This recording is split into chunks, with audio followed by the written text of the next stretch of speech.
बढ़त को एक झटका दे रही है। और आज आडवाणी जी को आना है, कल पार्टी अध्यक्ष राजनाथ ने ये बात कही थी, लेकिन आडवाणी जी वहां पहुंचेंगे या नहीं पहुंचेंगे इसको लेकर के अभी भी संशय है। ऐसी स्थिति में चुनाव प्रचार समिति की कमान नरेंद्र मोदी को सौंपी जाएगी या नहीं सौंपी जाएगी, इस फैसले पर निर्णायक रूप से पहुंचना एक टेढ़ी खीर है। फिलहाल अभी तो ये तस्वीर साफ नहीं हो रही है महेश जी, जैसा आपने कहा, लेकिन सुषमा स्वराज ने कहा है कि जब तक आडवाणी जी की मुहर नहीं लगेगी तब तक मोदी को चुनाव प्रचार की कमान नहीं सौंपी जाएगी। ये बात सही है, क्योंकि राजनाथ सिंह भी यही चाहते हैं कि नरेंद्र मोदी को प्रचार समिति की कमान सौंपने का जो ऐलान है वो लालकृष्ण आडवाणी जी खुद करें, तो इसका एक जनता में भी मैसेज जाएगा और पार्टी के कार्यकर्ताओं में भी मैसेज जाएगा कि भाजपा इस मुद्दे पर एक है।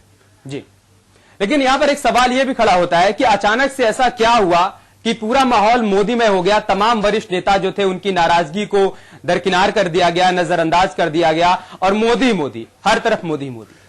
ऐसा लगता है कि आडवाणी जी की राजनीतिक महत्वाकांक्षा जाग उठी है और वो भले ही उम्रदराज हों, लेकिन वो अपने आप को अभी भी इस काबिल समझते हैं कि इस चुनाव में भी 2014 के चुनाव में भी पीएम इन वेटिंग के रूप में उन्हें प्रोजेक्ट किया जाए। महेश जी, आडवाणी जी अगर ऐसा समझ रहे तो इसमें कुछ गलत नहीं, क्योंकि एक वरिष्ठ नेता है पार्टी के। बात सही है, लेकिन चूंकि पिछली बार भी वो पीएम इन वेटिंग प्रधानमंत्री पद के प्रत्याशी के रूप में उन्हें प्रोजेक्ट किया गया था और एनडीए को करारी शिकस्त मिली थी, और इस बार अगर चेहरा बदला जाता है, जैसा कि पूरा एक माहौल सा बना हुआ है, नरेंद्र मोदी नमो नमो चौतरफा चल रहा है, और ये कह लीजिए कि भाजपा को तो नमोनाइटिस हो गया, सारी भाजपा एक तरफ है, बड़े नेता एक तरफ है। तो ऐसी पोजीशन में अगर मोदी को एक पीएम के पद के प्रत्याशी के रूप में प्रोजेक्ट अगर किया जाता है तो निश्चित तौर पर बढ़त मिल सकती है।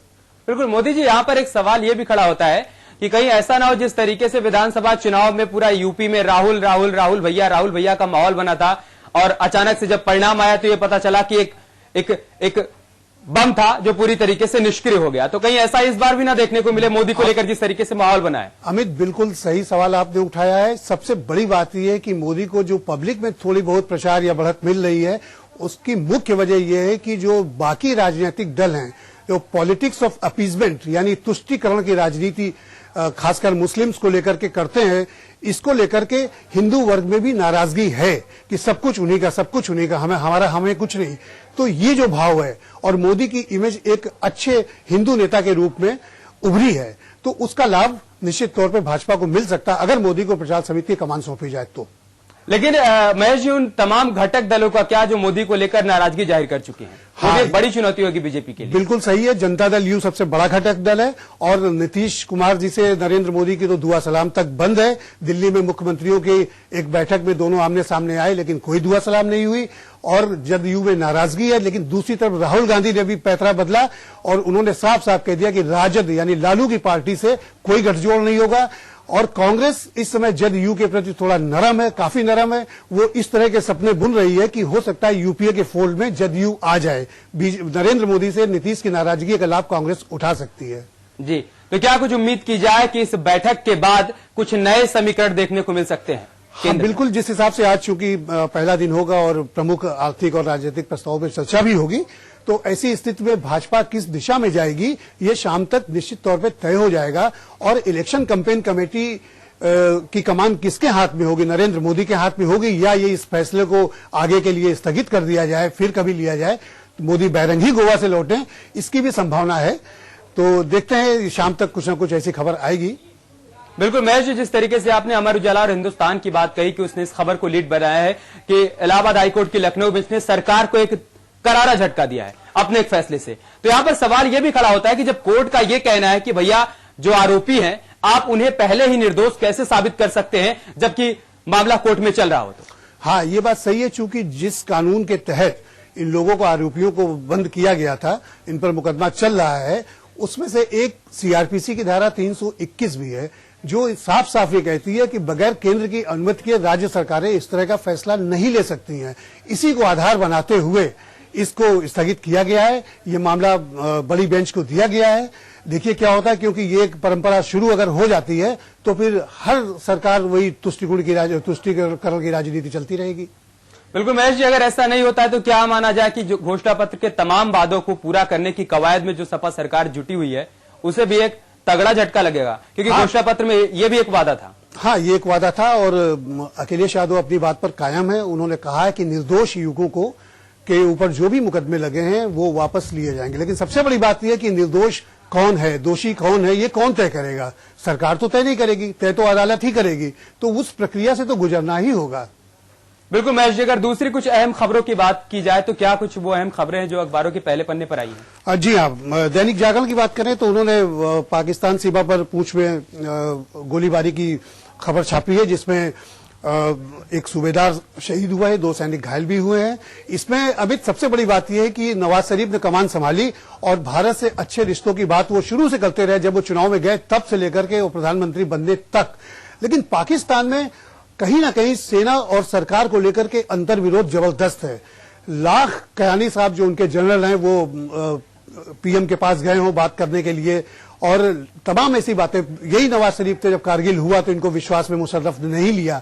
तो निश्चित तौर पे ये जो एक सामंजस्य नहीं बैठ रहा है, ये दोनों देशों के रिश्तों में एक कड़वाहट पैदा कर रहा है कि उधर सौहार्द की बात हो रही है, उधर सेना गोली मार रही है। बिल्कुल महेश जी, एक बड़ा सवाल है कि आखिर जब वहां की सरकार और सेना के बीच में सामंजस्य नहीं बैठेगा तो दोनों देशों के बीच एक मधुर संबंध की कल्पना कैसे की जाए। लेकिन यहाँ पर सवाल यह भी खड़ा होता है महेश जी, कहीं ऐसा तो नहीं कि नवाज शरीफ ने बहुत जल्दबाजी दिखाई है दोनों देशों के बीच में जो संबंध है उसको साधारण करने के लिए, और यह वजह है कि सेना की नाराजगी देखी जा रही है? हाँ, ये थोड़ा जल्दबाजी इसमें की गई है, ये बात दोनों देशों की तरफ से कही जा रही है। और जो भी विशेषज्ञ हैं वैदेशिक मामलों के, वो ये बात कह भी रहे हैं।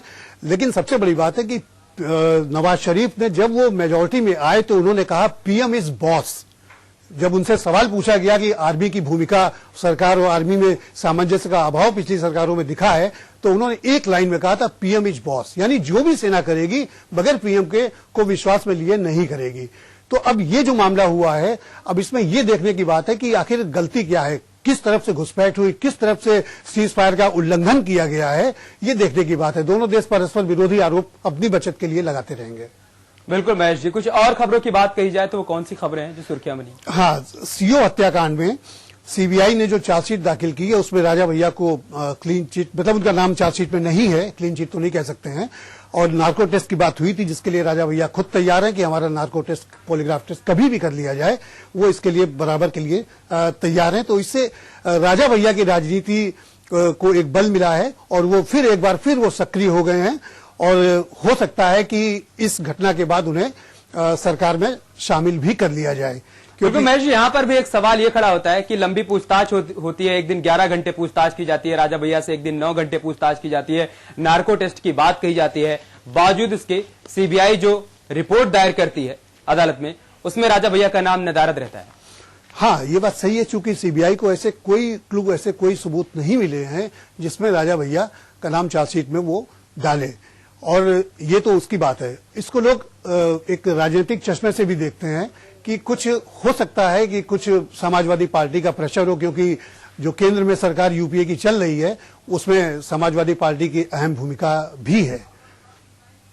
बिल्कुल महेश जी, इसके अलावा अगर दूसरी खबरों की बात करें तो कौन सी? हिंदुस्तान अखबार ने राज कुंद्रा की खबर को प्रमुखता से छापा है, जिसमें राजस्थान रॉयल्स के मालिक राज कुंद्रा और शिल्पा शेट्टी, जिसमें राज कुंद्रा ने कहा कि वो उन्होंने सट्टेबाजी की, तो जो प्रवर्तन निदेशालय है, इन्फोर्समेंट डायरेक्टोरेट, वो इनसे पूछताछ करेगा और इनकी फ्रेंचाइजी छीन सकती है।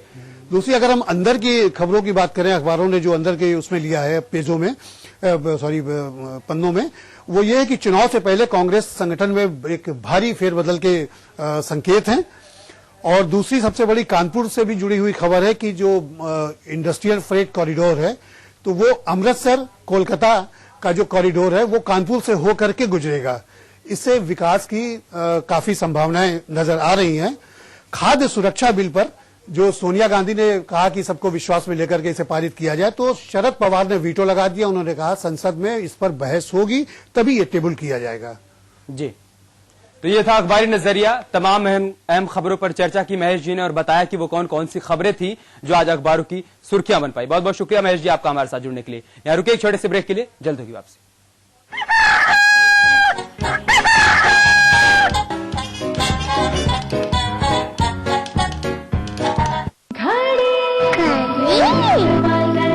करोड़ों परिवारों ने इस्तेमाल किया और विश्वास भी। पर हमारा संकल्प हमें औरों से ही नहीं, खुद से भी रहना है आगे। हमने बनाया बेहतर को और भी ज्यादा बेहतर। पेश है महाशक्तिशाली घड़ी डिटर्जेंट पाउडर। नया पैक।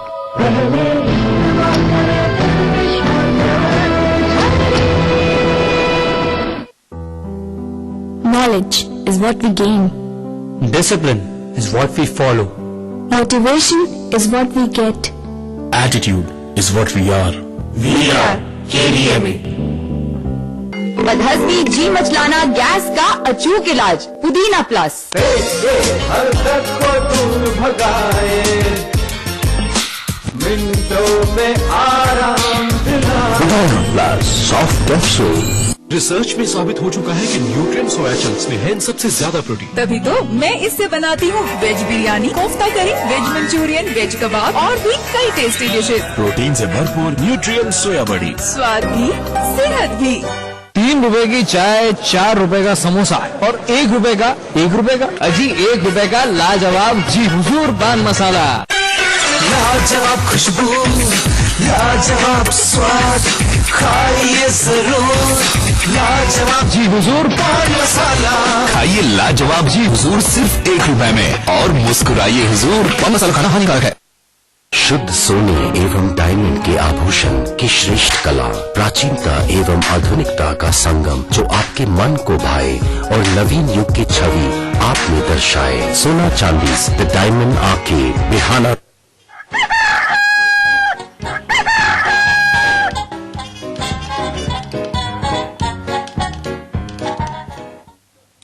के मॉर्निंग में अब बारी है ये जानने की कैसा रहेगा आज का, आपका और हमारा दिन। तो आइए चलते हैं आचार्य जी के पास और जानते हैं क्या कुछ कह रहे हैं हमारे और आपके तारे सितारे।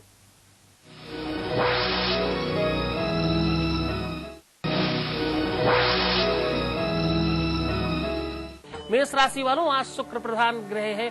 आज का जो दिन है वो आपके अपने जीवन में प्रसन्नता और आनंद लेकर के आने वाला है। आज झूठ मत बोलिएगा, काम को स्पीड में कीजिएगा, जल्दी वाइंड अप करने की कोशिश कीजिएगा, आपके लिए शुभ रहेगा। उपाय में बहुत सामान्य काम की प्रणाम करने की आदत डालें और मुस्कुराइए, आपके लिए शुभ रहेगा। बात करेंगे वृष राशि की। वृष राशि वालों, आपके अपने जीवन में उतार चढ़ाव की परिस्थितियां निरंतरता पकड़ रही हैं। आपको हर काम सोच समझ के करने की आवश्यकता है। थोड़ा प्रत्येक चीजों पर विवेक लगा के आज काम कीजिएगा।